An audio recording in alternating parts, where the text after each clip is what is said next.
실제로 제가 지금 만나고 있는 중학생, 고등학생들 중에서 3분의 1에 가까운 아이들이 눈 마주치면서 대화하는 것에 어려움을 느끼고 있어요. 영어 유치원을 보냈을 때 얻을 수 있는 거 한 가지가 있다면 포기해야 되고 잃어버려야 될 수밖에 없는 건 9가지가 되기 때문에 저는 영어 유치원을 보내고 있는 것에 대해서는 16년 전이나 지금이나 변함없이 안녕하세요. 저는 분당 정자동에서 중학교, 고등학교 학생들을 대상으로 학습 코칭을 하고 있는 혼공연구소 대표 오경란이라고 합니다.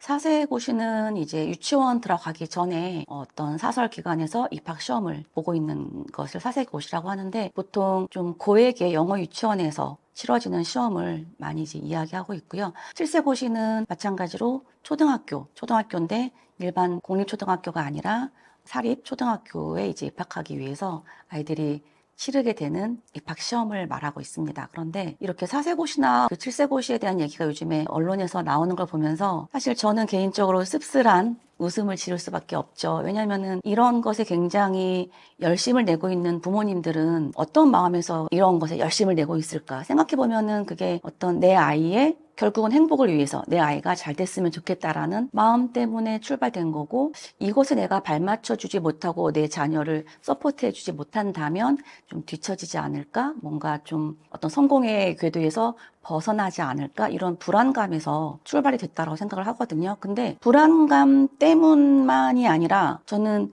미래에 대한 무지에서도 출발이 됐다라고 생각이 들어요. 앞으로 우리 아이들이 살아갈 미래는 지금 부모님들이 지금 현재 살고 있는 현재와는 완전히 다른 세상일 텐데, 그런 미래에 대한 무지가 또 그런 상황을 만들어낸 것이라고 생각이 들고, 그것이 그 아이가 초등학교에 가고 또 중학교, 고등학교, 더 나아가서는 사회생활을 할 때 그렇게 큰 플러스가 되는 역할을 할 거라고는 사실 저는 생각하지 않습니다. 그래서 이런 열풍이 부모님들의 이제 불안감과 미래에 대한 무지로 시작이 됐다고 저는 생각이 드는데, 이게 과연 어떻게 그러면 다시 바로 잡아질 수 있을까, 언제 바뀔까를 생각해 본다면은 한 세대가 다 가고 나서야 바뀌지 않을까라고 생각이 들어요. 그러니까 그 한 세대라는 것은 지금의 부모님 세대가 다 노령이 되고 나서 지금 10대 아이들이 부모가 되었을 때, 그래서 그 10대 아이들이 세상을 살아가는 데 필요한 거는 고학력이 아니라 다른 역량이 필요한 거였구나라는 것을 그들이 경험으로 알게 되었을 때, 그때부터 서서히 바뀌지 않을까라고 생각하고 있습니다. 너무 다양한 경험들을 하고 있을 텐데, 왜냐하면 그렇게 열심히 어렸을 때부터 어떤 교육을 제공하고 있는 부모들의 바람과 기대에 부응을 잘 하고 있는 아이들도 소수 있을 것이고, 전혀 그렇지 못한 아이들이 사실은 더 많을 거란 말이에요. 부모님이 내 아이에 대한 어떤 만약 학습이라고 한다면은 그 학습을 할 수 있는 역량의 그 그릇이 어느 정도인지를 정확하게 알고 있지 못하거든요. 그렇기 때문에 말씀드린 대로 어떤 아이는 이제 어렸을 때부터 엄마가 이것도 시키고 저것도 시키고 많은 학습적인 것을 경험시켜 줄 때 너무 즐거워하면서 재미있어하면서 성취감을 느끼면서 기대 이상으로 훨씬 성장해 나가는 아이들도 분명히 있을 거예요. 그리고 물론 소수입니다. 근데 그 소수의 아이들을 보면서 그렇지 못한 대다수의 부모님들은 부러워하거나 내 아이도 저렇게 되면 좋겠다라는 로망을 가지고 또 시키는 걸 텐데, 사실 대부분의 아이들은 그것을 다 소화할 수가 없을 거예요. 사람이라면, 인간이라면 당연히 가지고 있는 발달 단계가 있는데, 쉽게 말해서 아기들은 태어나서 먼저 앉아야 되고 기어다닌 다음에 그 다음에 걸어야 되고 그 다음에 뛰어야 되는데, 아주 특이한 케이스, 앉기도 전에 막 기어가는 아이들, 걸어가는 아이들, 이런 몇 명을 보고 똑같이 우리 아이를 그렇게 키운다면은 순서가 일단 뒤바뀌었기 때문에 분명히 그 구멍들이 생기는 거고, 그 나이에 가장 중요하게 아이들이 습득해야 되는 건 너무나 기본적인 생활 습관이거나 인간관계에서 필요한 어떤 예절이나 정서적인 것들, 언어적인 것들, 참 그런 것들이 많이 있어요. 근데 그런 것들이 많이 놓쳐지고 가기 때문에 그것이 나중에 어떠한 결핍으로 발현이 될지는 정말 알 수가 없는 거예요. 그 아이가 유아기 때 발달 단계를 거스른 상태에서 부모님들한테 이런 학업적인 푸시를 받았을 때에 안 하겠다라는 거부 의사를 말로 하지 못하고 다른 형태로 표현이 되겠죠. 주눅이 든다던가 자신감이 없어진다거나, 심할 경우에는 특징상을 보인다거나, 더 나아가서는 엄마에 대한 거부감이 내 심리적으로 막 이렇게 생성된다거나, 너무나 다양한 부작용은 생길 수 있죠. 그리고 그것으로 인해서 부모님들은 또 거기에 맞는 또 어떤 방법을 해주기 위해서 병원을 데려간다거나 이 부족함을 채우기 위해서 다른 걸 또 더 채우기 위해서 또 다른 교육을 더 시킨다거나 계속 악순환이 될 수가 있어요. 서로 이제 힘들어지는 거죠. 조기 사교육이라는 말 자체가 조금 이른 시기에 평균적인 연령보다는 조금 이른 시기에 이제 사교육을 시킨다라는 말이잖아요. 근데 아까도 언급했지만 평균의 연령보다 내 아이가 조금 더 이른 한두 살 더 어린 나이에 교육을 시켰을 때에 기초 실력이 향상되는 경우는 반드시 있다고 말씀드리고 싶어요. 왜냐? 그 아이가 그것을 받아들일 상황이 지금 되었다면 당연히 그렇게 누군가가 외부적인 환경, 교육적인 환경을 줬을 때 더 빨리 성장할 수 있는, 더 학습적으로 향상될 수 있는 그런 기회를 제공받는 것이기 때문에 당연히 그런 경우라고 한다면은 향상이 되는 거는 맞습니다. 대부분의 아이들은 그런 똑같은 역량을 가지고 있는 게 아니기 때문에 조기가 아니라 적기에 그 아이한테 딱 맞는 타이밍에 그 교육을 받을 수 있는, 그러니까 조기 사교육이 아니라 적기 사교육을 받는 것이 도움이 될 수 있겠죠. 그것이 사교육이 됐든 공교육이 됐든지 간에 어쨌든 교육이라는 것이 그 아이의 어떤 발달을 돕기 위한 외부적인 환경 제공이잖아요. 그것은 그 아이가 그것을 충분히 받아들일 수 있을 만한 그 적절한 시기에 제공을 해주는 것이 당연히 가장 바람직해요. 근데 그것을 그 타이밍을 부모가 점검하지 못하거나 캐치하지 못해서 적절하지 않은 더 조기에 그것을 제공해 줬을 때 일단 아이들은 기본적으로 부모한테 사랑받고 싶고 인정받고 싶은 기본적인 본능이 있기 때문에요.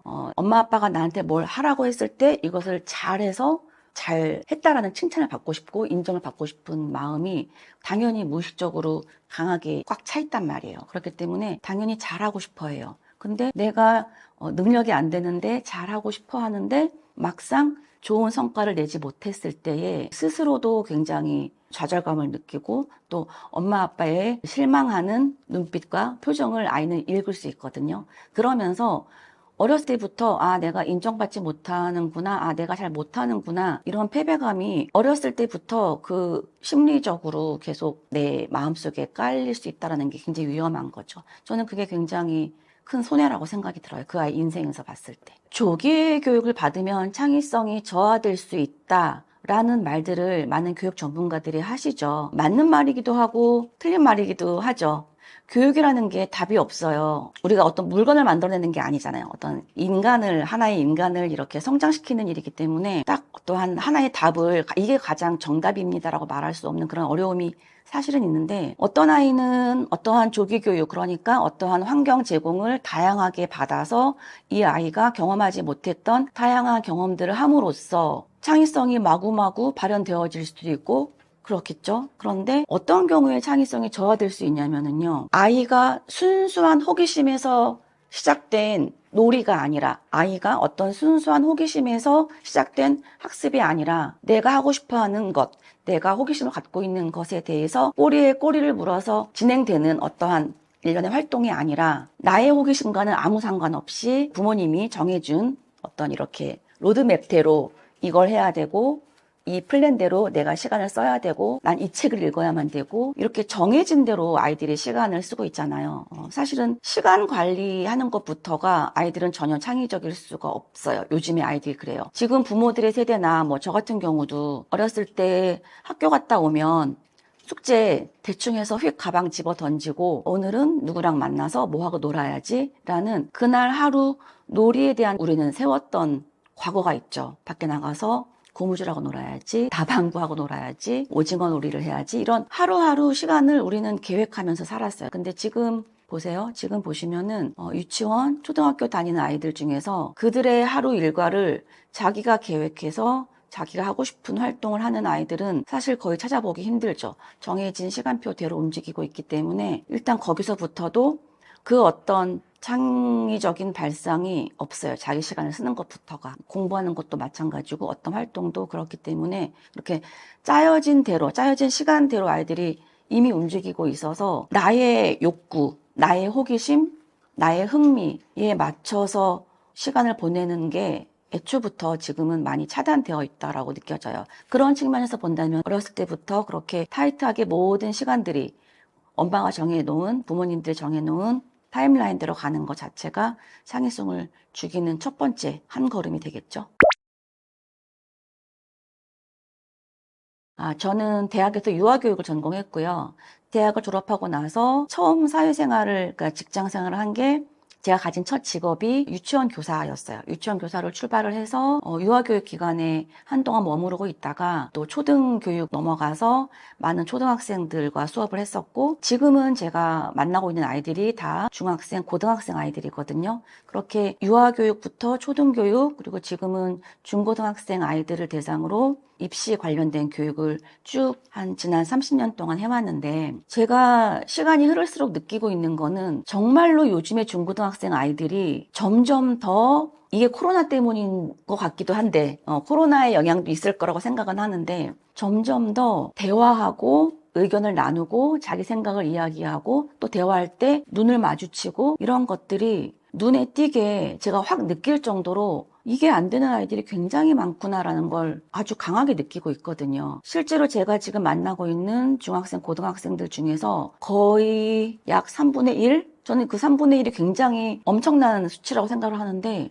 그 3분의 1에 가까운 아이들이 눈 마주치면서 대화하는 것에 어려움을 느끼고 있어요. 실제로. 그리고 제가 그 아이랑 대화할 때 제가 질문한 것에 대해서 다른 대답을 하는 경우도 굉장히 많이 느끼고요. 매일 경험하고 있습니다. 정말 매일 경험하고 있는 거예요. 제가 질문한 거와 상관없는 다른 대답을 하는 아이들이 굉장히 많고요. 그리고 코로나가 끝난 지 지금 시간이 꽤 지났음에도 불구하고 아직도 절대로 마스크를 벗지 않고 있는 아이들도 여전히 있어요. 다른 이유가 아니라 그냥 자기 얼굴을 보여주고 싶지 않다고 하더라고요. 그런 아이들도 있어요. 저는 그것이 뭐 꼭 조기 사교육 때문이다라고 연결지어서 말하기에는 좀 복잡한 문제일 수 있겠지만, 분명한 사실은 시간이 흐를수록 점점 조기 사교육에 대한 열풍은 사그라들지 않고 있고, 젊은 부모님들 사이에서는 점점 그 출생률이 낮아지면서 아이들은 이제 줄어들고 있잖아요. 그러면서 아이들은 줄어들지만 전체 사교육 시장이 점점 커지고 있다라는 건 다 알고 있을 텐데, 그러면서 점점 더 우리 집에 내 아이가 이제 한 명인데 이 한 명에게 굉장히 많이 올인하면서 교육적으로 많은 투자를 하고 있음에도 불구하고, 사실 아이들의 모습은, 그렇게 어린 시절을 보내온 현재 10대 청소년 아이들의 모습은 제가 10년 전, 20년 전에 봤던 아이들보다 훨씬 더 대인관계도 부족하고, 책을 읽어도 무슨 말인지 모르는, 그러니까 문해력도 굉장히 부족하고, 대화할 때도 동문서답을 한다거나 이런 아주 기초적인 사회성부터가, 대인관계 기술부터가 잘못되어 가고 있다. 이거 정말 문제다. 이거 어디서부터 어떻게 이것을 개선해야 될까라는 고민이 사실 거의 매일 저는 느끼고 있는 경험들이에요. 대한민국에서 영어 유치원이라는 말이 처음 나왔던 게 정확하게 2000년도입니다. 25년쯤 된 거죠. 2000년도에 그 당시에는 원더랜드 그리고 ECC라고 하는 주니어 영어 회화 학원이 있었고, 그 두 곳에서 처음으로 유치부 아이들을 대상으로 오전 시간에 이제 영어 유치원이라는 프로그램이 이제 시작이 됐었죠. 그 당시에는 유아들이 갈 수 있는 곳이 유치원이나 어린이집이나 미술학원, 이렇게 세 군데 형태였어요. 영어가 아무리 엄마들이 내 자녀에게 영어를 가르치고 싶어 해도 그런 유아교육기관을 보내지 않으면서까지 영어를 가르치고 싶어 할까? 많은 사람들이 그때 의문을 가졌었는데, 저는 그 당시에 아니다, 영어 유치원이라는 이름을 걸고 오전 시간에 유치원, 어린이집, 미술학원에 가는 아이들을 우리는 데리고 올 수 있다라고 사실은 생각을 했어요. 그래서 그때 계획했던 것은 유치원 전교사가 담임을 하고, 그리고 원어민 강사들이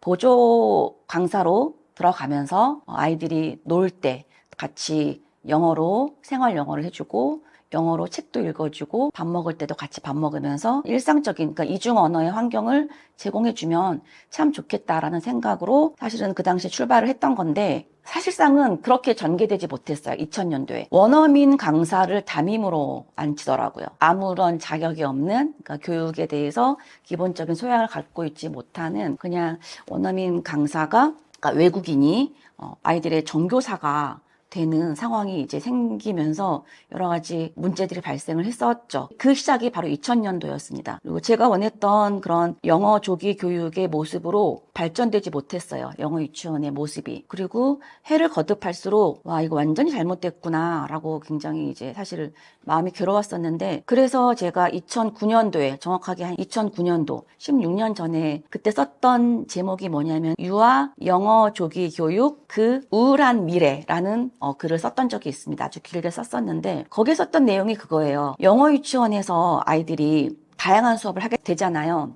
미술 시간에는 아이들이 선생님이 이제 원어민 강사이다 보니까 색칠도 하고 가위로 오리기도 하고 뭔가 붙이면서 만들기, 소근육 활동은 할 수 있어요. 네, 거기까지만 돼요. 그런데 그런 색칠과 만들기를 하면서 아이들이 자기의 어떤 영혼을 터치하는 그런 굉장히 심미적인 것들에 대해서 아이들이 한마디 한마디 말을 할 때 그 말을 알아듣는 선생님이 안 계시고, 선생님이 그 아이와 예술적인 감각적인 그런 한마디 한마디 언어적인 교감을 전혀 할 수가 없어요. 음악 활동을 하는 것도 마찬가지예요. 음악 활동을 할 때에도 아이들이 다양한 악기를 소리 내어 보는 거, 그리고 노래 불러 보는 거, 이 정도 눈에 보이는 활동은 물론 할 수 있겠죠. 그런데 그런 과정에서 아이들이 악기에 어떤 소리를 냈을 때, 노래를 어떻게 불렀을 때, 그런 섬세한 활동 하나하나에 대해서 절대로 원어민 강사와 아이의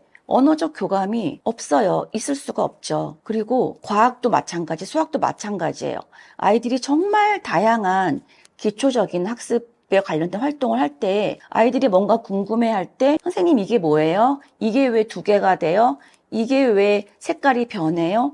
라는 질문은 끊임없이 나올 수 있는 질문이거든요. 끊임없이 쉬지 않고 나올 수 있는 그런 엄청난 질문들을 원어민 강사가 하나하나 답변해 줄 수가 없어요. 그냥 그 행동 하나하나에서 끝나는 거죠. 거기서 아이들이 얻을 수 있는 호기심에 대해서 충족이 되어지는 경험이거나 아이가 뭔가 잘했을 때 인정받는 기쁨이라던가 그런 게 없어요. 또 하나 뭐가 있냐면은 아이들끼리 아직 어리기 때문에 지금 영어 유치원을 말하고 있는 겁니다. 5세, 6세, 7세 아이들이잖아요.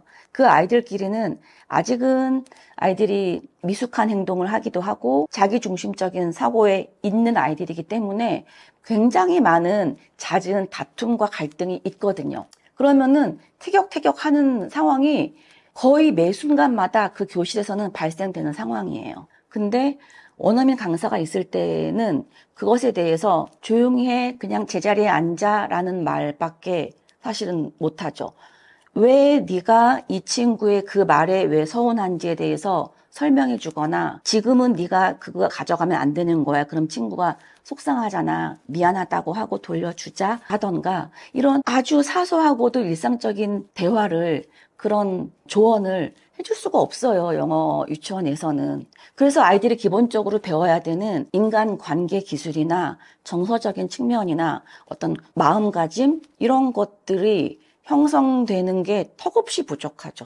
굉장히 부족하기 때문에 저는 왜 이런 것들에 대해서 부모님들이 인지하지 못하는지 솔직히 조금 이해가 안 돼요. 부모님들이 영어 유치원을 보내는 이유가 과연 뭘까요? 아마도 내 아이가 조금 더 어렸을 때부터 원어민스러운 네이티브 같은 좋은 발음을 구사하기를 원해서일까요? 내 아이가 어렸을 때부터 영어를 쉽게 접해서 마스터해서 나중에 중고등학교 갔을 때 영어에 공부한 시간 아껴주기 위해서일까요? 뭐 여러 가지 이유가 있으니까 영어 유치원을 보내겠지만 한마디로 내 아이가 영어를 좀 더 잘했으면 좋겠다라는 거잖아요. 근데 경쟁력이 절대로 영어에서 오지 않거든요. 옛날 얘기죠. 옛날 얘기고 영어 유치원을 보냈을 때 얻을 수 있는 거 한 가지가 있다면 포기해야 되고 잃어버려야 될 수밖에 없는 건 9가지가 되기 때문에 저는 영어 유치원을 보내고 있는 것에 대해서는 16년 전이나 지금이나 변함없이 굉장히 반대하고 있는 입장입니다. 앞서 말했던 것처럼 저는 지금의 조기 교육 열풍이 그 모습이 변화되거나 발전되지 못한다면, 지금의 모습을 탈피하지 못한다면 미래는 굉장히 우울하다고 생각을 합니다. 우울하죠. 왜냐하면 왜 우울하냐면 부모님들이 자녀 교육에서 그렇게 조기 교육을 시키는 이유는 분명히 내 자녀가 앞으로 조금은 더 행복하고 안정된 행복한 그쵸. 그런 삶을 살기 위해서인 거잖아요. 목적은 틀리지 않았지만 그 방법이 이미 틀렸다라는 거죠.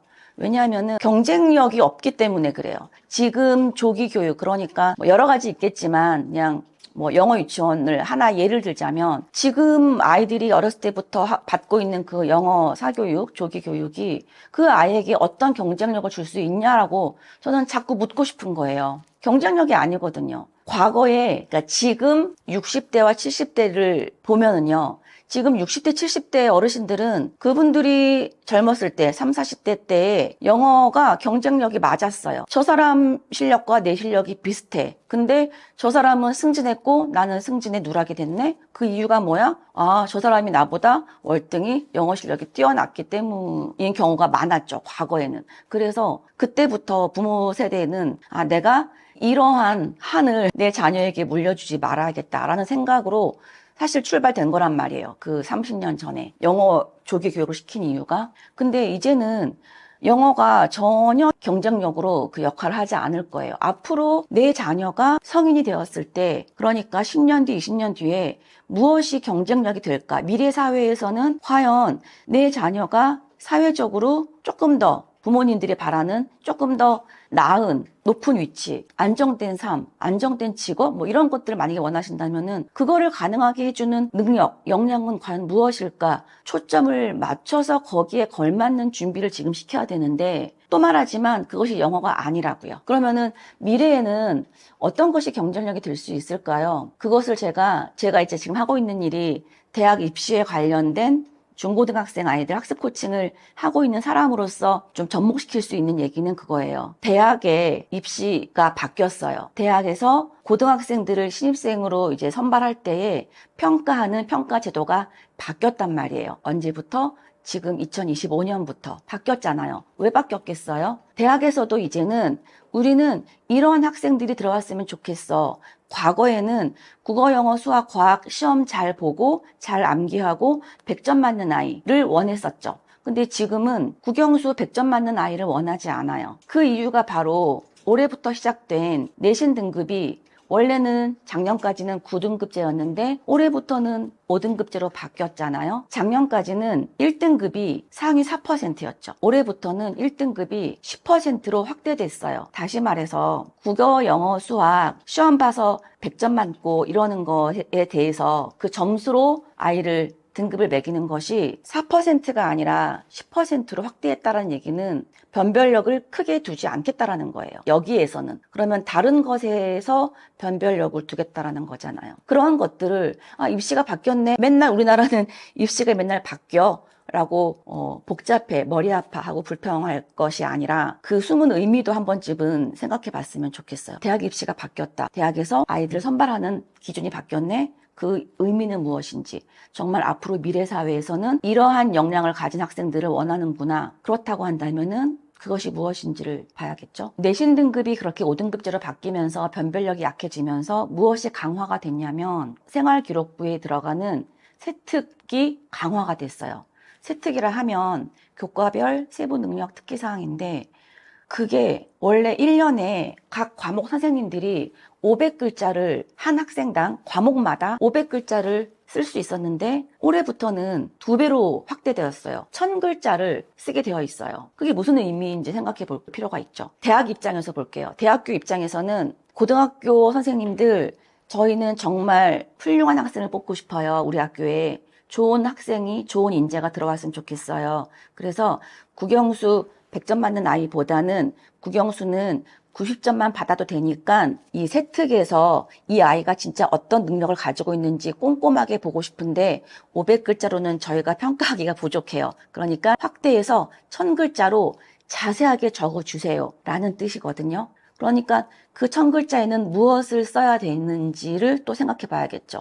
바로 학생이 어떤 것에 호기심을 가지고 있는지, 이 학생이 실제로 호기심이 많은 학생인지를 보고 싶어 해요. 그리고 그 호기심을 가지고 궁금하네 하고 호기심에서 끝나는 것이 아니라 그 호기심을 집요하게 탐색하고 끝까지 집요하게 알아보면서 그것을 스스로 해결해낼 수 있는 능력이 있는가? 그런 집요한 탐구 능력이 있는가? 그걸 보고 싶어 한다라는 거예요. 그것이 지금 대학 입시에서 굉장히 강조하고 눈여겨보고 있는 바로 생기부의 세특을 확대하고 있다는 것의 의미이거든요. 그러면 부모님들은 지금 무엇을 준비시켜야겠어요? 우리 아이가 100점까지는 아니어도 90점만 받으면 오케이. 그 다음에 진짜 중요한 건 얼마나 우리 아이가 호기심을 가지고 그 호기심에 대해서 집요하게 탐구하는 능력이 있는지, 그 탐구한 능력을 얼마나 글로 잘 써낼 수 있는지, 그리고 또 얼마나 상대방에게 쉽고 정확하게 재미있게 말로 설명할 수 있고 발표할 수 있는지, 그리고 그 과정에서 얼마나 타인들과 잘 협업할 수 있고 내가 리더십을 발휘할 수 있는지, 지금 말한 이 몇 가지 요소를 대학에서는 보겠다라는 거고, 더 나아가서는 미래 사회에서도 그것을 필요로 하는 세상이 이미 왔죠. 그럼에도 불구하고 아직도 부모님들은 내 아이가 어떻게 하면 100점을 맞을 수 있지, 그것만 지금 보고 있기 때문에 입시에 대한 생각도 다시 한번 볼 필요가 있고요. 초등학생인데 뭘 벌써 입시를 생각해요가 아니라, 입시를 떠나서 내 아이가, 내 자녀가 성장했을 때 이 시대가 요구하는, 필요로 하는 인재로서 성장하기를 원하잖아요. 그렇다고 한다면은 지금 내가 내 자녀에게 시간을 들이고 돈을 들여서 무엇을 투자해야 되는지를 알고 접근하셔야 되는 게 나중에 후회하지 않을 수 있을 거예요.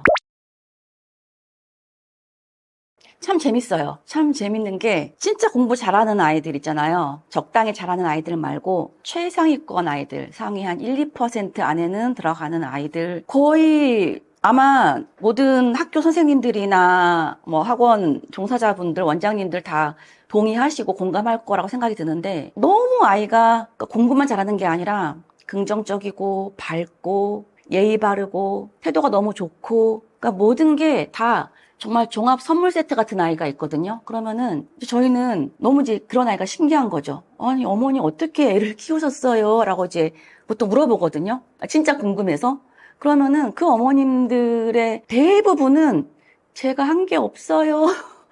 예. 저는 오히려 새벽까지 열심히 하고 그러면은 건강 해칠까봐 이제 그만해 라고 말을 해요. 라고 이제 그렇게 말씀을 많이 하시거든요. 그러면 이제 우리는 그러죠. 야, 저게 웬 복이냐. 그리고 저는 이제 그렇게 얘기해요, 어머니한테. 어머니 아이한테 고맙다고 하셔야 되겠어요. 라고 하면은, 맞아요. 어머님들이 다 그런 말씀을 하세요. 맞아요. 너무 애한테 고마워요. 라고 말씀을 하시죠. 예외가 있죠. 예전에 우리 드라마 스카이캐슬 나왔던 캐릭터처럼 진짜 아이의 목을 졸라서 끌고 가서 성적을 최상위권으로 만들어 놓고야 마는 엄마들도 물론 계시긴 하지만, 그거는 진짜 매우 소수에 해당하는 이야기인 거고, 대부분의 전교 1등 하는 아이들은 공부만 잘하는 아이들이 아니라 전반적으로 아주 바른 아이들이 많고, 특징은 엄마들이 아이를 많이 푸시하지 않았고, 엄마들이 아이의 시간을 통제하거나 엄마들이 아이하고 대화가 굉장히 잘 되고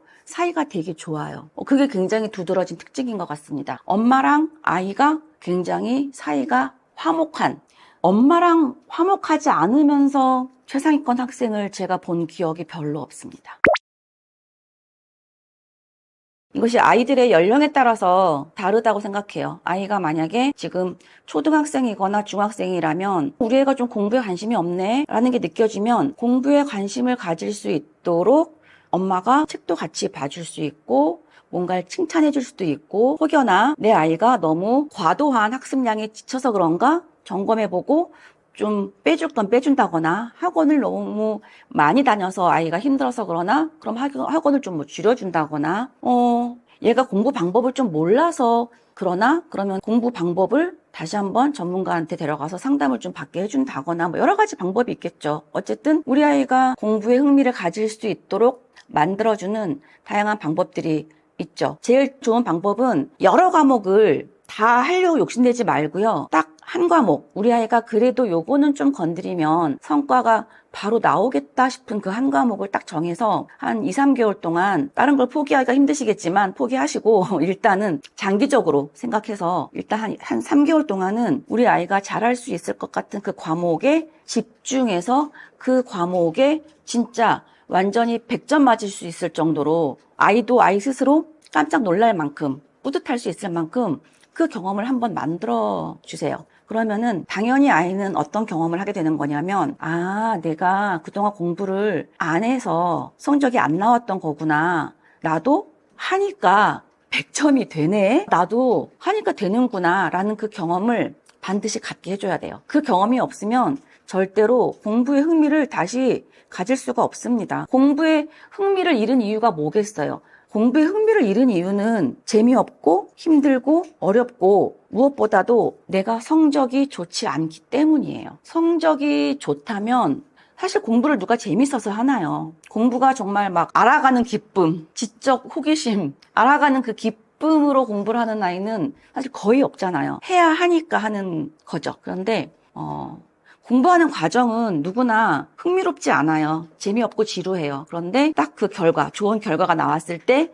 그 기쁨의 그 맛을 알기 때문에 그 지루하고 재미없는 거를 해내는 과정을 아이가 견딜 수 있는 거거든요. 다시 말해서 좋은 성적 결과가 만들어졌을 때 받는 그 기쁨의 경험이 없다면 절대로 흥미를 가질 수가 없거든요. 그래서 한 과목이라도 잡아서 한 3개월 정도, 초등학생이라면은 2개월이라도 되겠죠. 어쨌든 2, 3개월 정도 단기간 동안 그 한 과목의 성과를 내도록 만드는 거. 그 다음부터 이제 다른 과목으로 확산될 수 있겠죠. 근데 여기까지는 중3이나 고1까지 해당되는 얘기입니다. 지금 내 아이가 고2예요. 또는 고3이에요. 근데 공부에 흥미가 없어요. 고2가 되고 고3이 될 때까지 뭔들 안 해봤겠습니까? 엄마로서 학원도 수없이 보내봤을 것이고 수없는 전쟁이 있었을 것이고 집에서 고2가 되고 고3이 됐는데도 공부에 흥미가 없고 성적이 안 나온다면은 사실 이제 와서 흥미를 불러일으키기가 쉽지 않다고 생각을 합니다. 그래서 빨리 저는 제가 만나는 어머님들한테는 그렇게 얘기해요. 올릴 수 있는 성적이 있고 올릴 수 없는 성적이 있잖아요. 좀 쉽게 말해서 성적이 어느 정도 중위권 이상이 되면은 조금 해서 원하는 대학을 갈 수 있는 걸 바라볼 수 있겠지만 만약에 고2, 고3인데도 지금 성적이 중위권이 안 되고 중하위권이라고 한다면은 더 이상 이제 성적에 대한 미련을 버리고 빨리 엄마와 자녀의 정신적인 건강과 행복을 위해서, 서로의 관계를 위해서라도 빨리 아이한테 공부에 대한 방향이 아니라 조금 더 폭넓게 어떤 진로를 정해서 갈 수 있을지에 대해서 빨리 잡아야 돼요. 그리고 아까 또 제가 말씀드렸지만 고2, 고3이 되었는데 성적이 중하위권인 아이들이 갖고 있는 안타까운 특징은 전반적으로 무기력해져 있다는 거예요. 왜냐하면 어쨌든 우리나라에서 중학생, 고등학생들은 다른 여러 가지 것보다는 성적에 의해서 내가 평가되는 경우가 많이 있다 보니까 성적으로 인해서 내가 평가되고 있는 그 상황을 아이들이 경험했기 때문에 내가 스스로 난 별로인 사람이야. 난 조금 찌질해. 내가 뭘 할 수 있겠어. 심한 경우는 애들이 요즘에 이번 생은 망했어. 막 이런 말도 스스럼 없이 해요. 사실 그게 되게 무서운 말인데. 그래서 많이 무기력해져 있는 아이들이 많단 말이에요. 그렇기 때문에 더 이상 공부 얘기를 하지 마시고 빨리 아이가 어떤 흥미를 조금 찾을 수 있도록 다시 처음부터 아이랑 대화를 시도해 보는 게 좋을 것 같습니다. 그래서 갈등 만들지 마시고 네가 뭐든지 선택하는 것은 나는 정말 지원해 줄 거고 기뻐할 수 있다라는 것을 진심으로 부모님 먼저 그 마음을 먼저 바꾸셔야 될 것 같아요. 그 부모님의 마음이 그렇게 바뀌지 않았는데 어떻게 아이한테 그런 말을 할 수가 있겠습니까? 공부에 흥미가 잃었다면 연령에 따라서 다르게 접근하는 것이 맞겠죠. 보통 자녀가 성적이 이제 최상위권이 되어서 소위 말하는 스카이나 서성한 이상 명문대를 간 경우에 공통적으로 엄마랑 아이랑 사이가 좋다 그랬잖아요. 엄마랑 아이가 사이가 좋다라는 것은 과하게 통제하지 않았기 때문이고요. 그리고 아이가 학업 외에 어떤 그 아이가 좋아하는 취미 생활에 대해서 굉장히 이제 허용적이었다라는 특징이 있어요. 공통점이 있어요. 그 취미 생활이 때로는 보컬, 악기 이런 음악적인 활동이 있는 아이들도 있었고요. 매주 토요일만 되면은 친구들하고 만나서 농구를 한다거나 이렇게 어떤 스포츠 활동을 하는 아이도 있었고요. 뭔가 정말 공부만 하지 않아요. 그리고 또 하나 더 얘기하자면은 의도적으로 엄마가 어렸을 때부터 노력해서 독서 교육을 시켜서 책을 많이 읽게 해서 그랬을 수는 있겠지만 지금 고2가 되고 고3이 됐는데도 여전히 책을 좋아하는 아이가 있거든요. 제가 만난 아이들은 다 그랬어요. 적당히 상위권이 아니라 진짜 최상위권 아이들은 공부만 하는 아이들은 제가 본 기억이 별로 없고 꼭 한 가지 정도는 내가 좋아하는 그 어떠한 활동을 하고 있더라. 그게 예체능일 수도 있고 그 어렵다는 독서일 수도 있고요. 솔직히 독서 교육이 부모님들이 노력을 해서 내 자녀가 책을 좋아하는 아이로 컸으면 좋겠다는 이제 바람이 있기 때문에 열심히 독서 환경을 이제 제공해 주는 거는 초등학교 때까지예요. 초등학교 때는 그런 부모님의 노력으로 의도적인 환경 제공으로 인해서 아이들이 책을 읽을 수 있겠지만 정말 그 아이가 중3이 되고 고등학생이 되었는데도 지금 성적을 내가 최상위권을 유지하면서 잠깐 쉬는 시간이죠. 그러니까 국영수를 열심히 공부하다가 잠깐 쉬는 시간에 내가 머리를 식히기 위해서 쉬는 시간에 하는 건 뭐예요? 내가 머리를 식힐 수 있고 내가 좀 나를 편안하게 만들어주는 여가 활동인 거잖아요. 근데 그 여가 활동이 독서인 아이가 있어요. 너무 부럽죠? 굉장히 많은 부모님들이 가장 부러워하는 게 그거더라고요. 근데 최상위권 아이들이 공부만 하지 않고 꼭 자기의 여가를 하나씩 갖고 있더라. 여가 시간을 잘 보내더라. 그것이 공통적이었던 게 음악 활동이거나 스포츠 활동이거나 독서였어요. 그 아이가 그걸 원했을 때 충분히 할 수 있는 그런 장을 엄마가 야, 너 이제 고등학생 됐으니까 너 이제 운동은 그만해. 너 이제 고등학생 됐는데 네가 무슨 지금 너가 피아노를 그렇게 너 뭐 피아노 너 음대 갈 거야? 스포츠 좋아하는 아이들 있잖아요. 엄마들이 그런 말 많이 하세요. 야, 너 체대 갈 거냐? 지금 고3이 무슨 이런 말씀 하신단 말이에요. 고등학생이 되어서 지금 네가 그거 할 시간이 어딨어? 라고 보통 말씀하시죠. 근데 아니에요. 그거는 제가 그동안 봐왔던 공통점은 최상위권 아이들은, 그래서 명문대 가는 아이들은 취미가 독서, 취미가 악기, 취미가 스포츠였던 아이들이었던 것 같습니다. 이 세상 모든 부모의 소원은 내 자녀가 행복하게 사는 것일 거예요. 다른 의견이 없으시죠? 내 자녀가 행복하게 살기를 바라는데 그 행복의 기준이 사람마다 다 다르잖아요. 어떤 사람은 돈이 많아야 행복하고요. 어떤 사람은 명예가 있어야 행복하고요. 어떤 사람은 사랑하는 사람이 옆에 있어야 행복하다고 해요. 또 어떤 사람은 무조건 건강이 최고의 행복이라고 또 생각할 수도 있겠죠.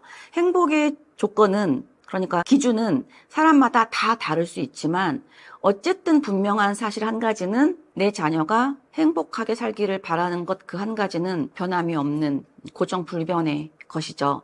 그렇다면 저는 행복하기 위해서 모든 것을 아우를 수 있는 절대적인 조건은 감사할 수 있는 능력을 가지는 것이라고 생각해요. 감사할 수 있는 마음을 가지는 것도 참 가지기 어려운 능력이거든요. 습관이고요. 감사를 하는 것도 정말 습관적인 거예요. 아주 좋은 태도죠. 똑같은 상황에서도 불평불만을 하기도 하고 똑같은 상황에서도 그냥 늘상 내가 하던 버릇대로 내 습관대로 감사하는 사람들이 있어요.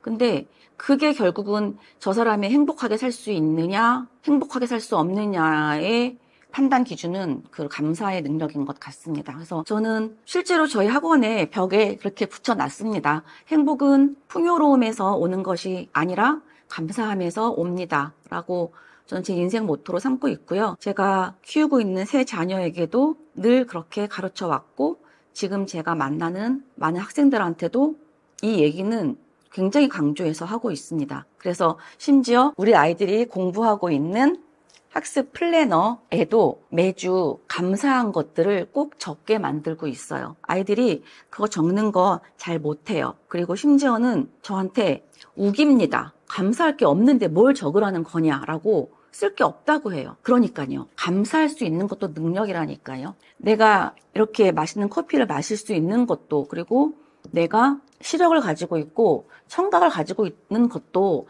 충분히 감사할 수 있다라고 진심으로 생각하는 사람이 얼마나 있을까요? 저는 정말 자신 있게 말씀드리지만 전 다 감사하거든요.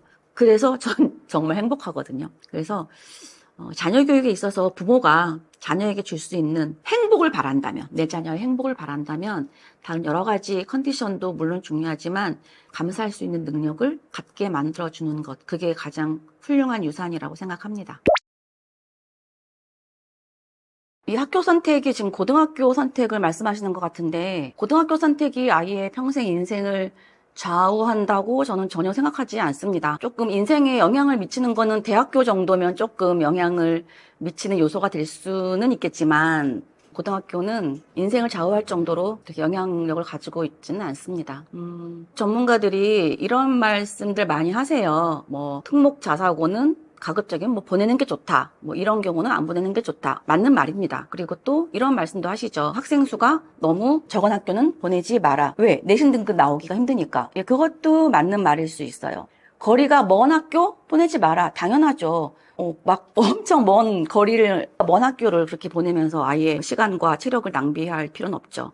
신설학교는 또 보내지 마라. 이런 말도 있거든요. 그것도 일부 맞는 말일 수 있어요. 신설학교는 아무래도 아직은 교육 그런 커리큘럼이 조금 정착되지 못하거나 입시 결과가 아직 나와 있는 게 없다 보니까 어떻게 될지 모르죠. 그래서 그런 말들이 틀린 말은 아니긴 해요. 저도 그렇게 생각합니다. 하지만 이제 그 학교에 갔다고 해서 내 아이의 뭐 인생이 크게 좌우가 된다고 생각하지는 않는다라는 뜻입니다. 다만 이제 몇 가지 짚어볼 수 있는 거는 특목 자사고에 대해서 좀 얘기를 하자면 아이가 성적이 이제 중위권을 넘어서서 상위권이 됐을 때 내 아이가 성적이 좀 잘 나온다면 대부분 특목고를 좀 보내봐야 되겠다라는 생각을 하시죠. 저는 개인적으로 아이가 특목고든 자사고든 갈 수만 있다면 가는 게 좋다고 저는 생각을 합니다. 왜냐하면 그 이유는 일단 거기에 온 아이들은 어쨌든 학습 성취도가 좀 높은 아이들이 와 있다 보니까 아무래도 조금은 성실하다거나 조금은 좀 책임감을 가지고 자기 시간 관리를 하는 학생들이 이제 비교적 더 있을 수 있죠. 그런 측면에서도 그렇고 또 대학 입시의 관점에서 또 본다면 아무래도 특목 자사고 같은 경우에는 대학 입시에 조금 더 적합한 교육 과정들로 구성된 경우가 상대적으로 일반고에 비해서는 있다 보니까 대학 입시에서 유리한 면이 있다라고 생각을 해요. 그러니까 갈 수만 있다면 특목 자사고는 가는 게 좋다라고 생각을 해요. 하지만 이 아이는 가면 안 될 것 같은데 걱정되는데 성적이 좋고 공부를 잘 함에도 불구하고 이 아이는 좀 안 갔으면 좋겠다라고 생각하는 경우는 있죠. 어떤 경우냐면은 아이가 워낙에 유리할 멘탈을 가진 아이가 있어요. 공부는 잘하고 성적은 좋지만 굉장히 이제 멘탈이 약한 아이들, 어떤 실패에 대한 두려움이 굉장히 크고 어떤 실패에 대한 불안도도 굉장히 큰 아이들, 시험에 대한 압박감이 이제 큰 아이들. 그런 아이들은 굉장히 위험하죠. 왜냐면은 중학교 2학년, 중학교 3학년 때는 학교 수업 열심히 듣고 복습 잘하고 성실하게 내가 시험 준비를 한다면 좋은 성적을 사실 갖는 게 그렇게 어렵진 않은 일이거든요. 근데 고등학교 가면 좀 얘기가 달라져요. 고등학교 가서는 그동안 내가 지난 몇 년 동안 쌓아왔던 학습 시간, 누적되어 온 학습량들과 어떤 그런 내공들이 이제 발현이 되는 그런 시기가 고등학생이기 때문에 정말 완벽하게 알지 않는다면 좋은 성적을 낼 수가 없는 곳이 고등학교예요. 중학교 때 내가 학원을 많이 다녀서 쉬지 않고 학원 숙제를 잘해서 그래서 계속 문제풀이를 많이 하고 계속 암기를 잘해서 좋은 성적을 거뒀어요. 중학교 3학년까지는. 근데 그게 고등학교 가서 이제 안 먹힌단 말이죠. 그랬을 때에 특히나 이 아이가 특목고 자사고로 가게 된다면은 성적이 아마 하위권으로 곤두박질을 치게 되어 있거든요. 그거는 자연스러운 수순이에요. 특목 자사고에는 중학교 때 성적이 좋았던 아이들만 모여있기 때문에 하지만 또 그 안에서도 어쨌든 성적은 서열화되어 있잖아요. 나는 중학교 때 성적이 상위권이었는데 고등학교 입학하자마자 바로 내가 지금 하위권의 위치에 딱 들어서는 순간 좌절합니다. 그리고 그 좌절에서 나올 수 있는 회복 탄력성도 없어요. 그러니까 아이들이 정말 아주 극심한 우울감에 빠질 수도 있고요. 아주 무기력해질 수 있고요. 그리고 이제 박탈감을 느끼죠. 어떤 박탈감? 정말 잘하는 아이들을 보면서, 쟤네들은 내가 범접할 수 없는 아이들이구나. 라고 아이들이 느끼는 거예요. 아는 거예요. 나는 쟤네들을 어떻게도 이길 수 없구나. 라는 것을 감지하는 순간, 그것이 사실이든 사실이 아니든 그렇게 느끼는 순간, 다시 말해서 그런 아이들을 보면서 상대적으로 자기 효능감이 확 없어지는 거죠. 그런 아이들은 사실은 회복하기가 많이 힘들어요. 그래서 그런 친구들은 좀 특목고 자사고를 가지 않는 것이 좋은 선택일 수 있습니다. 그리고 이제 아까 말한 것처럼 일반적인 얘기들은 있어요. 저도 그 말에 동의를 한다고 말씀을 드렸고 학생 수가 적은 곳 피하고 너무 거리가 먼 곳을 피하고 신설학교는 피하고 뭐 어떤 경우에는 여고를 피해라 하는 경우도 있어요. 또 어떤 경우는 뭐 남녀공학을 피해라 하는 경우도 있어요. 그 이유는 각자 약간 다르긴 하지만 여고 같은 경우는 남학생들보다는, 그러니까 남고보다는 여고 아이들이 굉장히 꼼꼼하고 열심히 하기 때문에 내신 등급 따기가 상대적으로 조금 더 어렵다라는 말들도 있기 때문에 그런 것들이 어느 정도 영향을 미치는 것은 사실이긴 합니다. 네, 영향을 미치는 건 사실이지만 그 영향이 저는 10%? 많아야 20%? 미만이라고 저는 생각을 해요. 사실 대부분 그 학생의 고등학교 생활이나 학업 성적을 좌지우지하는 것은 결국 그 아이가 그동안 키워온 그 아이가 가지고 있는 학습에 대한 태도, 역량, 공부 습관, 무엇보다도 혼자 공부할 수 있는 힘, 혼공력을 얼마나 가지고 있느냐. 그것에 따라서 아이의 성적이 좌지우지 되는 것이지 그 몇 가지의 영향 때문에 크게 좌지우지 된다고 생각하지는 않습니다. 그런 준비를 고등학교 가기 전에 잘 해놔야 역대급으로 성과를 낼 수가 있습니다. 고등학교에서 최상위권을 유지하고 있는 학생들의 특징은 앞서 여러 번 언급했지만 부모님하고 사이가 좋은 아이들이, 그리고 스마트폰에 큰 관심을 갖고 있지 않은 아이들, 그리고 메타인지가 좋거나 또 자기효능감이 좋은 아이, 그리고 성격적으로 예민하지 않고 낙천적인 아이들, 긍정적인 아이들, 이게 공부를 잘하는 아이들의 공통적으로 가지고 있는 특징인데 가장 중요한 거, 그러니까 성적에 관련된 가장 중요한 요소 한 가지는 바로 이 아이가 혼공력을 갖추고 있느냐 없느냐의 차이예요. 많은 학생들이 학원을 다니고 학원 숙제를 다 하고 나면은 나 이제 내가 해야 될 공부는 다 끝났다라고 생각하는 아이들이 실제로 대부분인데, 그런 아이들 중에서 최상위권을 유지하고 있는 아이는 제가 지금까지 본 적이 없습니다. 이거는 제 경험적으로나 아마 다 동의하실 이야기이긴 합니다만 실질적으로 학원에 의존해서 좋은 성적 내는 아이 없어요. 그 해마다 수능이 끝나고 나면 수능 만점자 아이들 인터뷰하지 않습니까? 근데 참 재밌는 건 해마다 수능 만점 받은 아이들 인터뷰하는 걸 보면은 그 아이들이 서로 아는 아이들이 아니거든요. 그 아이들은 서로 각자 다른 지역에 흩어져서 살았으면서 서로 모르는 아이들인데, 그래서 서로 그 얘기를 서로 맞춰볼 시간도 없었을 텐데 다 똑같은 얘기를 하는 게 너무 재밌지 않습니까? 다 똑같은 얘기를 합니다. 학교 수업 중심으로 모르는 거는 인강을 들으면서 공부를 했다고 해요. 학원을 열심히 다녀서 수능 만점 받은 아이는 없더라고요. 근데 너무 또 재밌는 건 뭐냐면은 그 수능 만점 받은 아이들이 들었던 인강과 지금 현재 전교 꼴등하는 아이가 듣는 인강이 같은 인강이라는 사실이죠. 그러니까 어떻게 공부를 해야 조금 더 효율적으로 할 수 있는 것인지, 그리고 내가 혼자 공부를 할 때 어떻게 플랜을 세우고, 내가 수학은 이 오답을 어떻게 처리해야 되고, 내가 인강을 들을 때는 어떤 방법으로 해야 이게 효율적이고, 또 복습을 할 때에는 어떤 방법으로 해야 이게 효율이 날 수 있는지, 이런 공부 방법에 대한, 공부 습관에 대한 요소들을 정확하게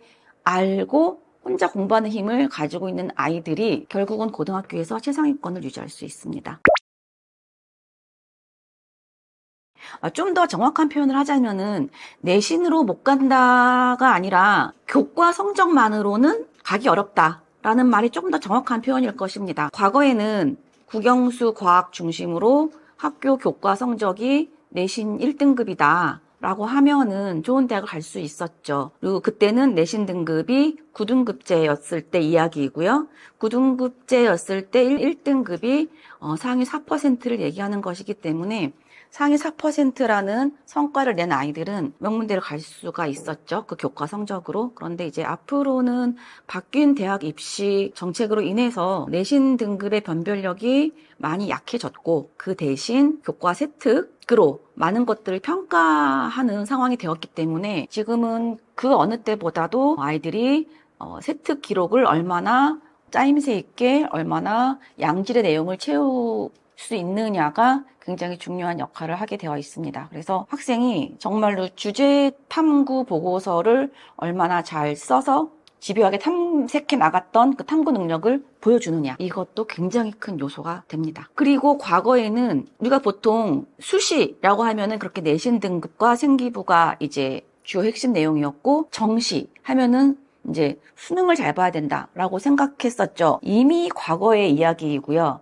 이제 정시로 대학을 간다 하더라도 수능만 잘 봐서 가는 것은 이제 다 끝난 얘기고, 역시 정시로 대학을 간다 하더라도 생기부를 잘 관리하고 세특을 잘 챙겨야 갈 수 있습니다. 정시에서도 수능 보고 생기부 다 봅니다. 부모님들이 자녀의 행복과 성공을 위해서 이제 어렸을 때부터 많은 교육을 제공해주고 있죠. 굉장히 최선을 다해서 좋은 걸 주려고 노력을 하고 있는데, 부모님의 그런 바람과 상관없이 아이가 점점 이상해지고 점점 부모님들이 봤을 때 전혀 그 기대에 부응하지 못하는 상황들이 사실 더 많이 일어나고 있잖아요. 제가 하고 싶은 말이 뭐냐면요, 제발 좀 아이들이 하고 싶은 거를 편하게 말할 수 있고 선택할 수 있도록 뭔가 좀 여지를 좀 줘라라는 얘기를 좀 하고 싶은 거거든요. 아까 했던 얘기처럼 다 막 짜여져 있어요. 모든 것들이 내가 뭘 하고 싶은지도 모르고 선택해본 경험도 없고 결정된 대로만 해왔기 때문에 이때까지 뭐를 해야 된다고 하면 뭘 해서 뭘 될지도 모르겠어요. 그 모르겠어요라는 말을 정말 많이 듣고 있어요. 제가 심지어 뭘 하고 싶어? 모르겠어요. 뭐 좋아해? 모르겠어요. 그러니까 내가 뭘 좋아하는지도 모른다는 게 말이 돼요? 제가 만나고 있는 중고등학생 아이들의 이제 특징적인 요소들이 많이 있는데, 가장 제가 안타깝게 생각하는 것 한 가지를 꼽자면, 아이들의 입에서 모르겠어요 라는 대답이 굉장히 많이 나온다라는 점입니다. 너는 나중에 커서 어떤 일을 하고 싶어? 모르겠어요. 어떤 과목이 너한테는 조금 공부하기가 어려워? 다요. 네가 관심 있는 진로는 어떤 거야? 모르겠어. 네가 좋아하는 거는 뭐야? 모르겠어요. 네가 만약에 공부가 아니라 뭔가 취미생활을 한다면 넌 어떤 거를 하고 싶어? 모르겠어요. 어떤 질문을 하더라도 모르겠어요라는 많이 하고 있어요. 그러니까 뭐예요? 생각이 없는 거거든요. 내가 뭘 좋아하는지도 모르겠고 뭘 잘하는지 당연히 모르겠고, 정말로 아이들이 아무 생각이 없구나. 그런 게 요즘 10대 아이들의 굉장히 큰 안타까운 현실이 아닌가라는 생각을 참 많이 하는데, 그렇게 되기까지 과연 이 아이가 어렸을 때부터 지금 10년, 15년을 살아오면서 어떤 교육, 그러니까 부모님으로부터 어떤 교육을 받았길래 이 아이는 처음부터 끝까지 온통 모르겠어요라는 말을 하는 아이들이 많을까를 저는 이제 생각을 하게 되고요. 그런 아이들의 특징은, 어떤 그런 아이의 어머님들의 특징은 아이의 모든 시간을 다 엄마의 계획대로 다 잘게 이미 계획이 되어져 있다라는 거고, 그게 언제부터? 아주 어렸을 때부터 지금까지. 정말로 우스운 소리로 요즘에 대학생들 수강 신청할 때도 엄마가 와서 해준다라는 말이 있잖아요. 그리고 대학생들이 알바할 때, 아니죠, 대학교 졸업하고 직장을 들어갔는데도 내 아이가 신입사원인데 아파서 결근할 때 엄마가 전화해서 사장님한테 우리 애 오늘 아파서 못 간다고 엄마가 또 말해준다고 하잖아요. 이렇게 아이의 모든 것들에 대해서 엄마가 계획하고 엄마의 플랜대로 아이를 정말로 이렇게 끌고 가는 경우가 바로 그런 결과를 만드는 것 같습니다. 그래서 부모님들이 내 아이의 성공과 행복을 위해서 모든 것을 투자하고 있는데, 무엇이 내 아이를 정말로 망치고 있는지를 진지하게 한번 고민해보고 그것을 빨리 멈추셔야 될 거라고 생각이 들어요. 마음이야 알죠. 사랑하는 마음이죠. 부모님이 자녀를 사랑하는 마음을 알죠. 근데 방법적인 부분에서 내가 내 아이의 모든 시간을 다 관리, 감독하고 통제하고 있구나. 내 아이의 하루 24시간이 나로부터, 그러니까 엄마로부터 출발된 계획표에 의해서 지금 만들어지고 있구나를 점검해 보세요. 쉽잖아요. 그냥 다른 거 고민하지 마시고 그냥 나는 그럼 어떤 엄마이지? 나는 어떤 부모이지? 라고 깊게 성찰할 필요도 없고요. 그냥 지금 당장 해보세요. 내 아이의 하루 24시간을 다 이렇게 하나하나 시간 단위로 쪼개어 보세요. 그리고 그 한 시간 한 시간 내 아이가 어디 가서 무엇을 하고 있는지 그걸 들여다봤을 때 진짜 내 아이가 원해서 하고 있는 것이 하나라도 있는지, 대부분 엄마가 계획해서 하고 있는 건 아닌지. 그럼 이렇게 말씀하실까요? 당연하죠. 내 아이가 아직 어린데 부모로서 내 아이가 아직 어리니까 그런 것들을 가이드하고 하는 게 부모의 역할 아닌가요? 라고 말씀하실진 모르겠지만 적당한 수준에서 내가 내 아이에게 선택할 수 있고 부모님이 원하지 않아도, 엄마가 원하지 않아도 내 아이가 원한다면 최소한 한 가지, 두 가지 정도는 그 아이가 그 시간을 온전히 쓸 수 있도록 허용해 주는 것부터 한번 점검해 보셨으면 좋겠어요. 만약에 내 아이의 시간표를 보니 다 내가 결정하고 계획한 거구나 라고 한다면 이건 조금 빨간 신호등이 아닐까라고 생각하셔도 괜찮을 것 같습니다. 우리가 보통 똑똑한 아이 그러면은 말 잘하고 공부 잘하고 이런 아이가 똑똑한 아이라고 생각할 수도 있겠죠. 근데 사전적인 의미를 보면은 사리에 밝고 총명하다, 이제 이런 정의가 있어요. 저는 이 똑똑한 아이가 사리에 밝고 총명하다라는 그런 말을 어떻게 해석하고 싶냐면은요, 우리가 인간이고 사회적 동물이기 때문에 혼자 살고 있는 것이 아니기 때문에 인간 관계에 있어서 상호 간에 내가 나를 가치 있게 평가하는 것 플러스 다른 사람도 나를 인정하고 가치 있게 평가할 수 있다면은 그게 쟤 똑똑한 사람이야 라고 저는 표현할 수 있을 것 같아요. 그래서 인간 관계에서 대인 관계 기술도 좋아야 되겠지만 또 어떤 산업 현장에서 경제 활동을 할 때에도 내가 내 역할을 충분히 해서 충분한 경제적인 해결도 내가 충분히 할 수 있고 이런 것도 다 포함이 될 것 같아요. 근데 그런 차원에서 똑똑한 아이로 키우고 싶다면은 저는 네 가지를 강조하고 싶어요. 첫 번째가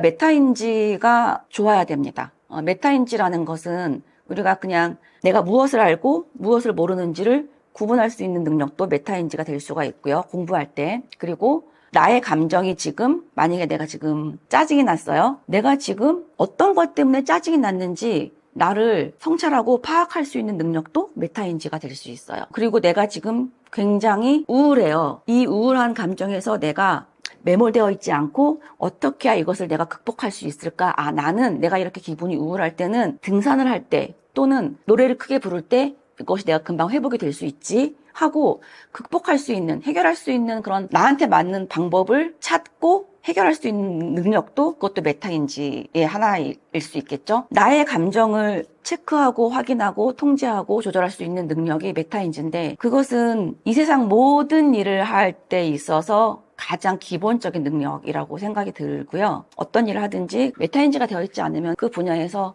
성공할 수는 없다라고 생각이 듭니다. 그래서 첫 번째가 메타인지를 높이는 게 중요하죠. 그러면 메타인지를 높이기 위해서는 부모가 아이가 어렸을 때 어떻게 해줘야 될까요? 아이가 자기 스스로 자기의 생각과 느낌을 파악할 수 있어야 되잖아요. 그렇기 때문에 그렇게 내 아이가 자기의 감정과 생각을 스스로 느끼거나 파악해서 말로 표현할 수 있는 경험을 계속 제공해줘야 되겠죠. 그러려면은 부모님이 아이랑 대화할 때에 부모님부터 솔직하게 얘기를 할 수 있어야 돼요. 엄마가 네가 지금 그렇게 행동을 해서 엄마가 너무 기쁘고 뿌듯해. 네가 자랑스러워. 라는 말도 할 수 있어야 되고 그 반대적인 것도요. 내가 가끔 속상할 때 네가 이렇게 행동을 해서 엄마는 이런 게 염려가 되고 그래서 엄마는 많이 지금 속상해 라는 것도 말로 언어적인 표현을 구체적으로 아이가 엄마의 표정을 보면서 눈치 보게 만들지 말고 정확하게 언어로 구사를 해서 엄마가 지금 이런 감정이구나. 내가 이렇게 했더니 기뻐하시는구나. 이런 것들을 아이가 인지할 수 있게끔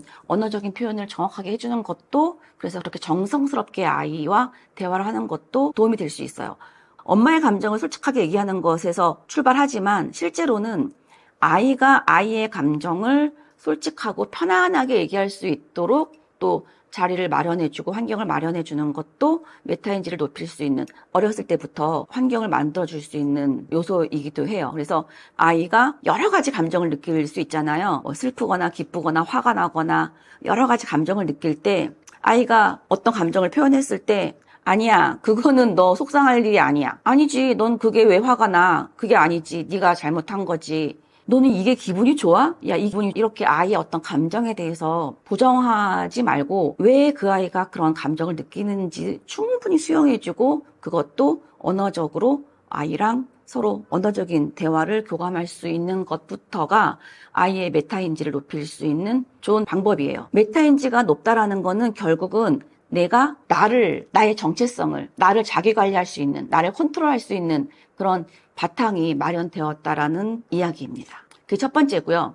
두 번째가 똑똑한 아이로 키우고 싶으면은 두 번째, 자기 효능감을 높여줘야 돼요. 이제 뭐 자신감 있는 아이로 키워야 된다, 자존감 있는 아이로 키워야 된다, 뭐 이런 말을 많이 들어보셨을 텐데 같은 맥락으로 보셔도 괜찮죠. 근데 자기 효능감이라고 한다는 것은, 자기 효능감이란 내가 어떠한 과제를 수행하려고 할 때 이것을 내가 할 수 있다라고 스스로 믿는 신념을 말하거든요. 스스로 믿는 신념. 그러니까 내가 지금은 부족하고 지금은 서툴지만 내가 이것을 매일 꾸준히 연습하면 잘할 수 있게 될 거라는 가까운 미래에 자기 확신을 갖는 거거든요. 반대로 자기 효능감을 갖지 못한다라는 것은 내가 이걸 뭐 해서 되겠어? 난 어차피 안 될걸? 나는 원래 이건 못해 라고 그런 신념이 스스로 없는 거잖아요. 자기 효능감이 없다라는 건. 자기 효능감이 없는데 어떤 일을 제대로 시작할 수 있겠으며 어떤 일을 제대로 끝까지 성공적으로 마무리할 수가 있겠어요. 자기 효능감이 없으면 아무것도 시작할 수도 없고 성공적으로 마무리할 수도 없죠. 그래서 자기 효능감을 높이는 게 굉장히 중요한데, 그렇다면 자기 효능감을 높일 수 있는 방법, 그리고 자기 효능감을 떨어뜨릴 수 있는 방법, 두 가지는 간단합니다. 자기 효능감을 높이려면은 아이가 어렸을 때부터 매일매일 반복된 아주 작고 사소한 성공 경험을 하게 해주는 거예요. 매일 반복된 작고 사소한 성공 경험이요. 반대로 자기 효능감을 떨어뜨릴 수 있는 좋은 방법은 매일매일 반복된 작고 사소한 실패 경험이요. 거창한 거를 생각할 거 없어요. 매일매일이 중요하고요. 부모님이 내 자녀를 정말 똑똑한 아이를 키우고 싶다라고 한다면 매일 작고 사소한 성공적인 경험을 갖게 해주는 거죠. 아, 그러면 매일매일 칭찬을 해주면 되겠구나 라고 생각하시죠. 맞는 말이긴 해요. 하지만 칭찬은 정말 중요하죠. 칭찬으로 그 아이로 하여금 성공 경험을 느끼게 해주는 것 너무 중요한데, 조심해야 될 거는 근거 없는 칭찬, 오히려 독이 될 수 있고요. 아이가 수용하기 어려운 칭찬, 아이가 생각했을 때는 이거 정말 아닌데, 내가 잘못했는데 구체적인 설명도 없이 그냥 잘했네 하는 막연한 칭찬, 구체적이지 않은 그런 칭찬도 그렇게 도움이 되는 칭찬은 아니에요. 그래서 칭찬을 잘하기 위해서는 이제 두 가지가 필수적인데, 칭찬을 할 때는 구체적으로 칭찬해야 된다라는 거, 근거 없이 막연한 것이 아니라, 두 번째, 진심으로 해야 된다라는 거. 아이들이 아주 어렸을 때요, 5살 그 미만일 때는 잘했네 하고 칭찬해 주면은 잘한 줄 알아요. 근데 아이가 한 6세쯤 지나면서부터는 아이들도 감각이 발달하기 때문에 엄마의 진심인지 아닌지 정도는 아이들이 바로 파악할 수 있거든요. 진심이 아닌데 그냥 억지로 칭찬이 중요하다고 하니까, 사실 엄마는 마음속으로 실망했는데 실망한 마음을 숨기고 잘했네 라고 하는 그 거짓된 칭찬은 아이들이 금방 알아차립니다. 그래서 진심으로 칭찬해 주는 거 굉장히 중요하고, 진심으로 칭찬하려면 어떻게 해야 되겠어요? 정말로 내 아이가 이렇게 한 것이 진심으로 기뻐야 돼요. 그것이 진심으로 기뻐야 되려면 어떻게 해야 되겠어요? 내 아이에 대해서 과도한 기대와 과도한 욕심을 엄마가 조절하는 것도 엄마의 해야 할 일이라고 할 수 있습니다. 그래야지만 내 아이에 대해서 과도한 욕심과 기대가 있을 때에는 절대로 진심으로 칭찬하기가 어렵거든요. 그래서 그 칭찬할 땐 그 두 가지를 명심해 줬으면 좋겠습니다. 그리고 똑똑한 아이로 키우기 위한 세 번째 방법은 다양한 경험을 제공해 줘야 돼요. 아이가 경험을 해야 알고, 경험을 해야 시행착오도 할 수 있잖아요. 그렇기 때문에 어린 아이에 할 수 있는 경험이라고 한다는 건 직접적인 경험과 간접적인 경험이 있겠죠? 직접적인 경험은 많은 다양한 자연을 보면서 뭐 여행을 가거나 어떤 다양한 활동을 하거나 이런 것들이 직접적인 다양한 경험이 될 수 있겠고, 간접적인 경험은 책이죠. 책을 통해서 내가 경험하지 못했던, 내가 상상하지 못했던 굉장히 다양한 것들을 접할 때 아이들은 이제 간접적인, 직접적인 경험을 통해서 세상을 배워나가는 거죠. 그래야 똑똑한 아이로 키워질 수 있을 겁니다. 마지막으로 네 번째는 슬픈 얘기인데, 미디어 중독에 아이를 보호해야 돼요. 이거는 정말 굉장히 어려운 숙제죠. 지금 시대를 살아가고 있는 많은 사람들이 갖고 있는 정말 숙제인데, 중고등학생들은 어쨌든 지금 이제 공부를 하고 있잖아요. 학업 성취를 이루어내야 하는 그 중고등학생들에게 가장 방해가 되는 것은 그 무엇도 아닌 스마트폰이거든요. 그 스마트폰으로 인해서 정말 많은 시간들이 죽어나가고 있죠. 그래서 뇌과학적으로도 그렇고 아이들의 시간 관리하는 측면에서도 그렇고 아이들의 성격적인 것들을 굉장히 위협하는 면으로도 그렇고 스마트폰은 사실은 굉장히 아이들한테 유해한 요소가 되는 부분이 많아요. 그렇다고 해서 그렇다면 내 아이는 스마트폰을 절대 쥐어주지 말아야겠다 할 수도 없는 거잖아요. 그래서 내 아이가 너무 어렸을 때부터 요즘에는 뭐 6세, 7세 아이들도 스마트폰을 갖고 있는 아이를 제가 가끔 본 적이 있지만 그거는 굉장히 잘못하고 있다고 생각이 들어요. 뭐 언제부터라고 말을 할 수는 없어요. 하지만 최대한 그 시기는 늦춰졌으면 좋겠고 그리고 여기서 중요한 건 스마트폰을 주지 마세요가 아니라 내 아이가 스마트폰의 위험 요소를 파악하고 인지해서 이것이 나한테 어떠한 마이너스적인 내가 이 스마트폰을 잘못 사용했을 때에 어떠한 위험이 있구나라는 것을 아이가 인지해서 그것을 잘 관리하고 컨트롤하고 통제할 수 있는 능력을 아까 처음에 얘기한 거 있죠. 메타인지. 메타인지가 잘 되는 아이들은 스마트폰도 잘 관리할 수 있습니다. 통제하는 힘이 있거든요. 다 이게 연결되어 있는 건데 제가 지금까지 만나본 성적 상위 5% 안에 들어가는 중고생 아이들은 무조건 예외 없이 스마트폰에 관심이 없습니다. 별로 없습니다. 그래서 메타인지 높이고 자기 효능감 높이고 다양한 경험을 제공하고 미디어 중독에서 아이를 보호하는 것. 이 네 가지가 아이가 어렸을 때부터 10세 이전에 부모님이 해줄 수 있는 최고의 좋은 방법이라고 말씀드리고 싶습니다.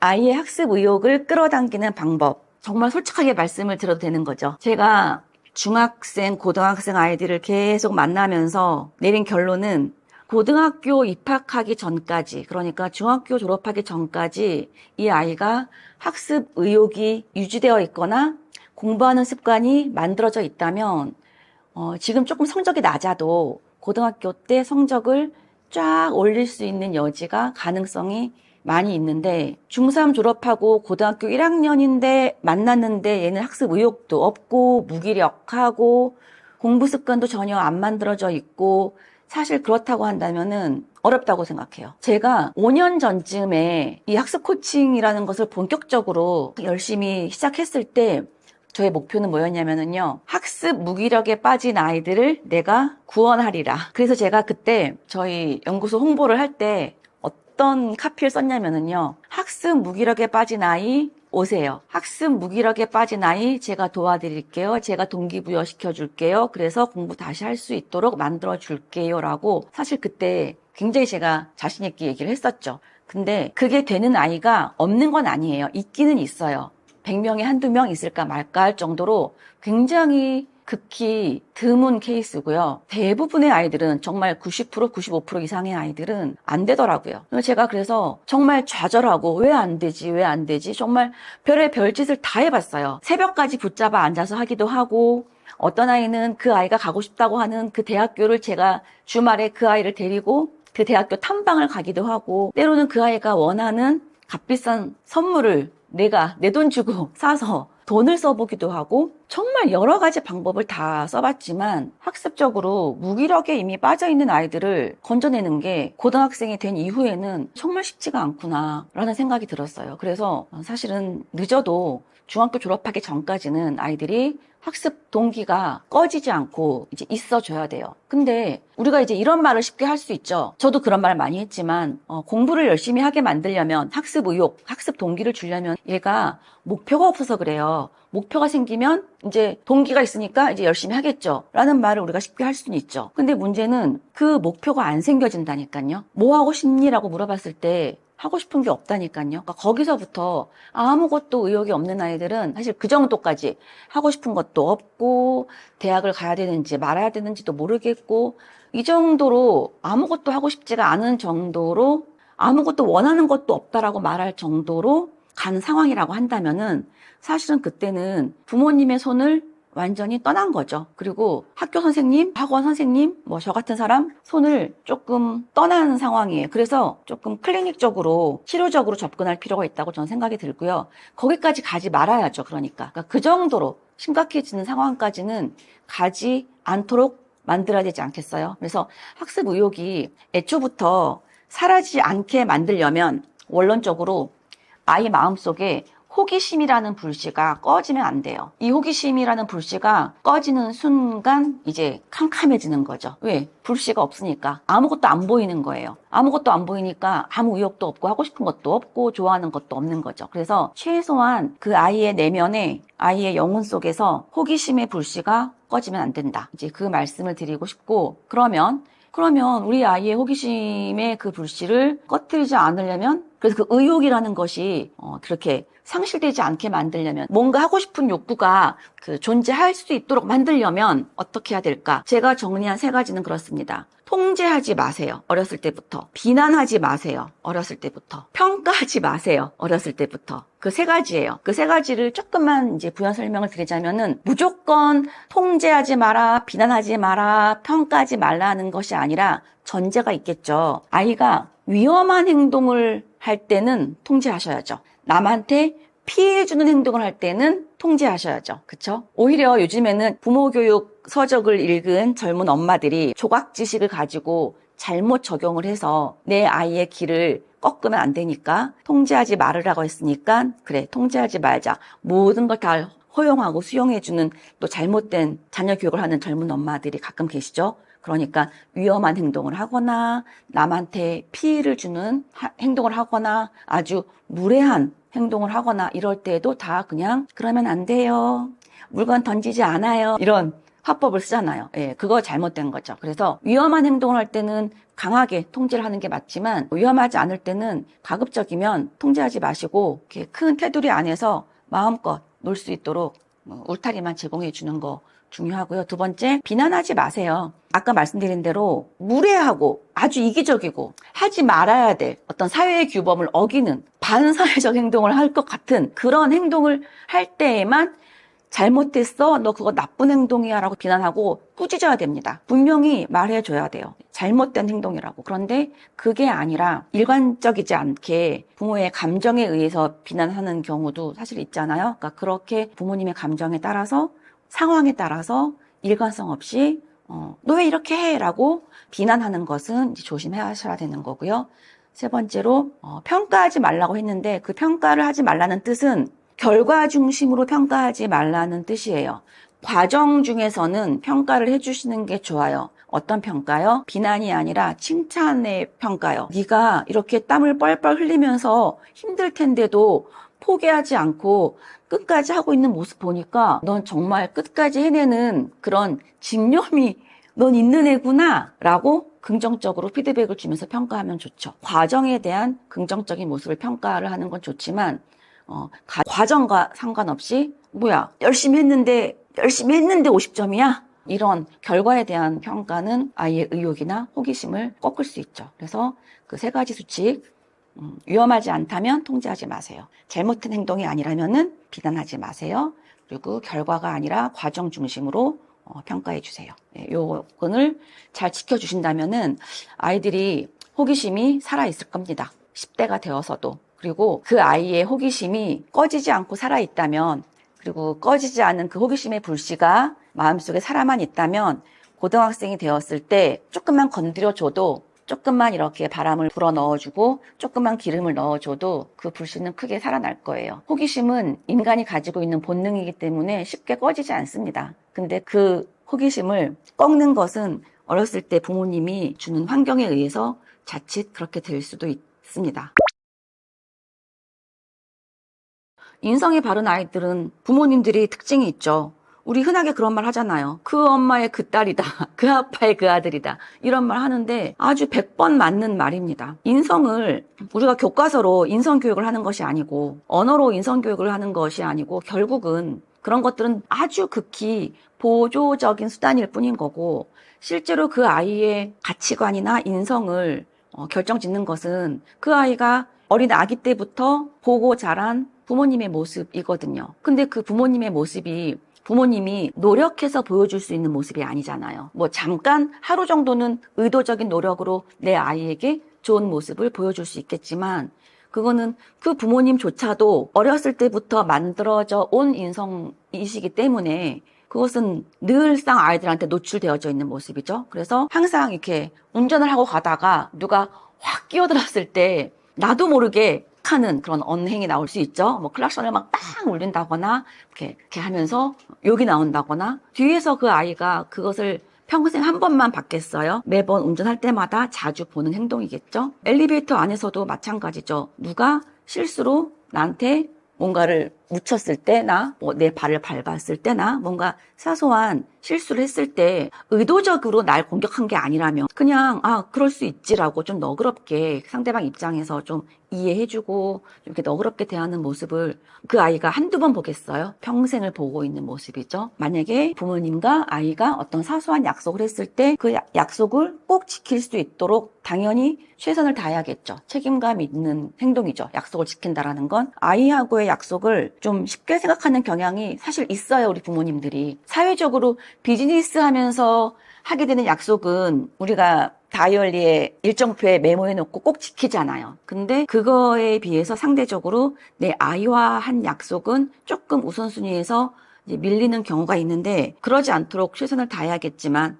혹여라도 그 약속을 지키지 못하게 되었을 때는 진짜 진심으로 사유를 얘기하면서 이해를 구하면서 또 진심으로 사과하는 모습을 보여주는 것도 필요하고, 너무 수십 가지 아니 수백 가지의 그런 상황들이 있을 거예요. 매일매일 아마 보여지는 모습일 겁니다. 그래서 부모님들이 보여지는 그런 인성에 대한 모습들이 내 아이의 인성을 만드는 거지, 내가 스스로 생각했을 때 내 인생 별로고 사람들이 생각하는 나의 인성이 그렇게 높이 평가되지 않는데 어떻게 내가 내 자녀에게 그런 모습을 매일 보여줄 수 있겠어요. 하지만 우리는 엄마니까, 우리는 아빠니까, 우리는 부모이기 때문에 의도적인 노력은 할 수 있는 최대한 해야겠죠. 그런 의도적인 노력도, 그 의도적인 노력은 바로 내가 더 좋은 사람으로, 이미 다 큰 성인이지만 내가 내 자녀를 위해서라도 내가 정말 좋은 인성을 더 갖추도록 노력해야겠다라는 마음을 갖고 실제로 그렇게 노력하는 것도 부모의 책임이라고 생각합니다. 아이들이 평상시 하는 말을 들어보면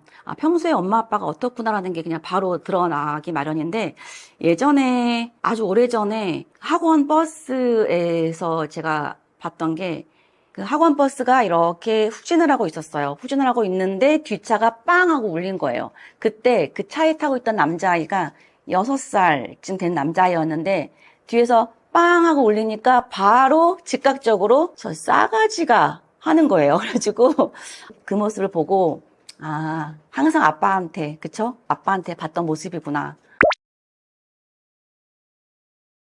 우리는 부모 역할을 처음 해보는 거고, 정말 내 아이에게 이 세상에서 가장 내가 사랑하고 소중하게 생각하는 내 자녀에게 가장 좋은 걸 주고 싶고 정말 내 자녀의 행복을 너무 바라잖아요. 근데 제가 이런 말 되게 많이 해요. 아이를 엄마의 마음으로 키우지 말고 이모의 마음으로 키우자, 이런 말 많이 하는데, 조금만 한 걸음만 뒤로 물러서서 조금 먼 미래를 바라본다거나 조금은 생각을 좀 확장해서 본다면은, 지금 당장 내 자녀가 어디 수학학원을 가야 되지? 어디 좋은 영어 학원을 가야 되지? 이번에 몇 등급을 꼭 받아야 되는데, 이제 그게 너무 이렇게 포커싱이 되어 있을 수 있잖아요. 근데 그 마음을 이해는 합니다만 정말 멀리 바라보는 마음을 자꾸만 가지려고 노력을 했으면 좋겠고, 내 아이의 그릇이 1리터짜리인지, 학습에 대해서 말하는 건데요. 내 아이의 학습 능력, 학습에 대한 그릇이 1리터짜리인지 혹은 5리터짜리인지 혹은 10리터짜리인지를 조금 빨리 파악을 해서 그 그릇의 크기에 맞는 양을 찰랑찰랑 부모님이 부어주셨으면 좋겠어요. 그게 참 어려운 일이에요. 참 어려운 일이기 때문에 더 신중하고 더 마음을 써서 노력해야 될 부모님의 역할이라고 생각이 됩니다. 내 아이의 학습 그릇을 점검하지 못했을 때 불행이 시작이 될 수 있거든요. 그래서 내 아이가 할 수 있는 학습 능력이 어느 정도인지 파악해서 딱 그만큼만 엄마 아빠가 도와줄 수 있고, 좀 과하다 싶다면은 멈출 수 있고, 그리고 만약에 공부가 아니라, 그러니까 국영수가 아니라 다른 방향으로 만약에 가야 된다라고 한다면은 그것도 빨리 캐치해서 그 아이를 정말 응원해 줄 수 있는 그런 마음그릇이 우리 모두 부모님들의 마음에 있었으면 모두가 행복할 수 있을 것 같습니다.